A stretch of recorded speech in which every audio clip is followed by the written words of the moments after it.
अस्सलाम वालेकुम। उम्मीद करता हूँ आप सब खैरियत से होंगे। कल जो स्पेशल बेंच का जो आइनी बेंच है उसका जो फैसला है मखसूस नशिस्तों का, जिसमें 77 जो मखसूस नशिस्तें हैं वो हुकूमती इत्तेहाद को दे दी गई हैं और पीटीआई से वो जो नशिस्तें हैं वो यानी पीटीआई को देने की बजाय हुकूमती इत्तेहाद में बंदर बांट कहा जा सकता है कर दी गई हैं। इस 77 नशिस्तों का इम्पेक्ट जो है वो जहाँ पे पॉजिटिव इम्पैक्ट पड़ेगा हुकूमत के लिए फेडरल में, उसी तरह बहुत ज़्यादा जो मसला मुझे पैदा होते हुए नज़र आ रहा है वो केपी की हुकूमत के लिए है, क्योंकि केपी की हुकूमत में इन जो नशिस्तें जब उनको मिलेंगी मखसूस नशिस्तें, तो जो अपोजिशन है उसकी तादाद जो है वो 53 हो जाएगी और उसके बाद सिर्फ 20 मेंबरान की ज़रूरत होगी। 20 जो कौम सूबाई असम्बली के अरकान हैं उनकी ज़रूरत होगी शामिल करने के लिए, ताकि हुकूमत बनाई जा सके अपोजिशन की तरफ से।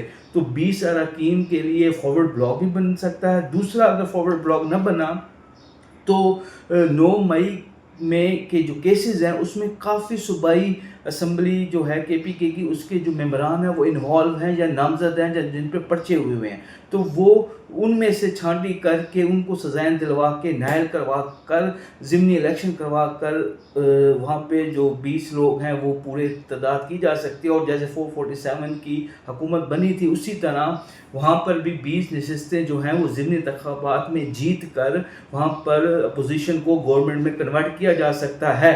तो मेरे ख्याल में जो गंडापुर है उनकी हुकूमत को भी ख़तरा लाक हो गया है। उनको कम अज़ कम अपने जो अरकान हैं उनके साथ, जो सूबाई असम्बली के अरकान हैं उनके साथ इन्वॉल्व होना पड़ेगा, उनको एक पेज पे रखना पड़ेगा, उनको मुतहद रखना पड़ेगा, नहीं तो या फॉरवर्ड ब्लॉक बन जाएगा या फिर 9 मई के जो केसेस हैं उनको उन केसेस के तहत उनके जो अरकान हैं उनको नायल कराया जा सकता है। दूसरा, अगर देखा जाए फेडरल हुकूमत की तरफ से तो उनको 2/3 अक्सरियत जो है वो मिल गई है और जो 27वीं तरमीम है जिस पे काम 26वीं तरमीम के फ़ौरन बाद 27वीं तरमीम के ऊपर काम शुरू हो गया था, और मैंने आपको बताया था कि बैक डोर जो है वो 27वीं तरमीम के ऊपर वर्क हो रहा है। जो 27वीं तरमीम है उसको भी पास कराया जा सकेगा और 27वीं तरमीम के अंदर जो मेजर चीज़ लाई जा रही है वो फील्ड मार्शल का जो ओहदा है उसको ऐनी तौर के ऊपर हुकूमत में शामिल किया जा रहा है। उसमें मैं आपको बताऊं, जो फील्ड मार्शल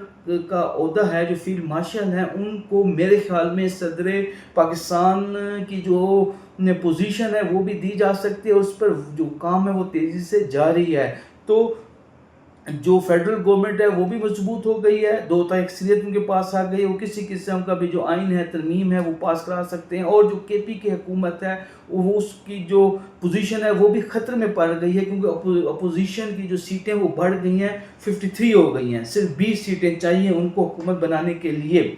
दूसरा, मैं आपको बताऊं कि जो चीफ इलेक्शन कमिश्नर हैं राजा सिकंदर सुल्तान, उनकी जो एहलिया हैं रुबाब राजा सिकंदर, उनको 22वें ग्रेड में तरक्की दे दी गई। टोटल 7 लोगों को तरक्की दी है, उसमें उनका भी नाम शामिल है। और मैं ये बता दूं कि जो रुबाब सिकंदर हैं उनको 17 इम्तियाज़ भी दिया था।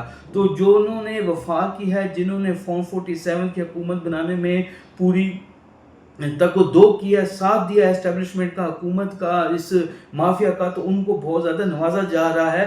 फैज़ ईसा के हवाले से मैं आपको बता दूं कि फ्यूचर में उनको कोई बड़ा ओहदा देने के इम्कानात हैं। बहुत शुक्रिया।